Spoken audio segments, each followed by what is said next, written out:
I'm more terrified about it really, which I didn't think was possible, but it seems to be happening. Yeah. Well, it was odd really. I was at a dinner party. Our boss, Leslie Moonves, was there, and it was a one of those. It was like a buffet where you go up and get some food and put it on your plate, and we were stood next to each other, and I was sort of doing that thing of pretending to get a salad so I look healthy as I walk back, but actually I've hidden some fries underneath it or whatever, and Les just turned to me and said, do you want to host the Grammys next year? And I went, yeah. And he went, great.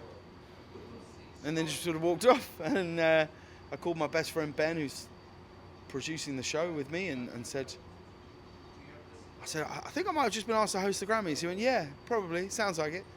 And that was it. And now we're here, and it all feels like a terrible mistake. Well, look, we're just going to try and make it as fun as we possibly can. We're going to try and make it a warm and positive and fun environment in between these incredible artists. You know, you're talking really about the best and biggest artists in the world, and we're just going to try and make it the best show that we can, you know. I'm looking forward to all of it, you know. I really am. It really is just packed from start to finish. I mean, I'm lucky enough that I have heard some of the tribute that's happening to George Michael, and it's so beautiful, and so I'm really excited about the whole thing. Of course, I was here last year. I'm looking forward to all of it. I'm looking forward to just being in a room where, like, truthfully, I don't know if there's ever been a year where this level of talent have not only been in the room at the same time, but have been nominated against each other, and we're really talking about legends, about icons, about people who are the best in the world. Well, I don't know. I've never really felt this nervous about anything in my life, really, so I don't know what I'm going to do. You just hope that you can. I hope I can control it, and you hope you can turn those... Look, nerves are good. You're only nervous when you want to do your best. So you just hope you can harness those nerves and turn them into a positive energy, as opposed to them being sort of a crippling feeling, you know?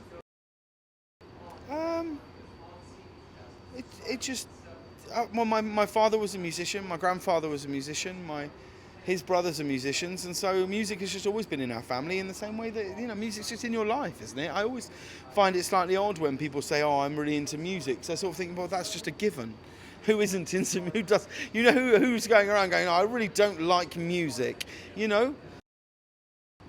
You know, I feel like music at its best it's just an incredible feeling where, you know, you can have a feeling that you think is perhaps particular to you, whether that's with joy or with sorrow, and suddenly someone can write a song, someone you don't know, have never met, maybe even long gone, and it's almost like that song can reach out a hand and say to you, you're not on your own. And that's the power of music, that's why it's so emotive, that's why it moves you so much, and it's why nights like this are so incredible, because here in one room are all of these artists who somehow have been a friend to you in all of those moments. And I just feel very, very lucky to be part of it in whatever small way, and I will just absolutely try my best to not ruin it. Well, you know, you hope that it will, like art. Look, in times of political disruption or conflict or any of those things, art is always the thing that rises up and becomes a voice for people, whether that's brilliant writing or painters or musicians. And historically, musicians have always been at the forefront of having something to say, speaking for people. I don't know whether that's going to happen on Sunday. I've no idea, but historically it can, and yes, I hope that this is a time where it will bring all of us together, you know? It's really humbling. I was here at Staples a couple months ago opening for Keith Urban, and it's cool to be back in the house, and I don't know, it's all becoming a lot more real to me now. I'm trying not to like have a conniption, but I'm so excited. This year. Oh yeah, that's crazy to still hear that about myself, because I don't know, you put one record out, one song, and everything and that happens after that in sequence is just so bizarre.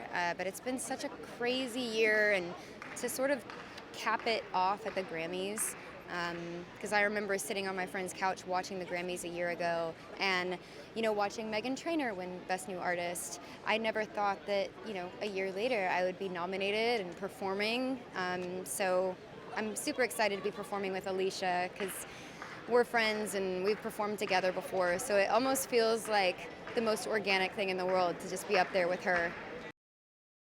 Yeah, she's given me so much advice actually, because we did a Crossroads special for CMT a couple months ago, and now being here at the Grammys with her, she's had so much great advice because she won Best New Artist back in the day, and she just told me to stay present, start your day early so you're not like rushing to get to everything. You'll feel better for doing that. So yeah, she's so great. I'm really, really excited to see Chance, the rapper. I did a cover with him a couple months ago, and I've just loved his record, The Coloring Book, and it's so cool that he's changed the Grammy rules to accept streaming albums, and I think he's going to put on a great performance, and obviously Beyonce. I do know what I'm wearing. I feel like I was pretty early on the ball with the fashion stuff this go around. But yeah, I wish I could say more about it, but it's going to be stunning, and it's the same designer for my performance and my red carpet. So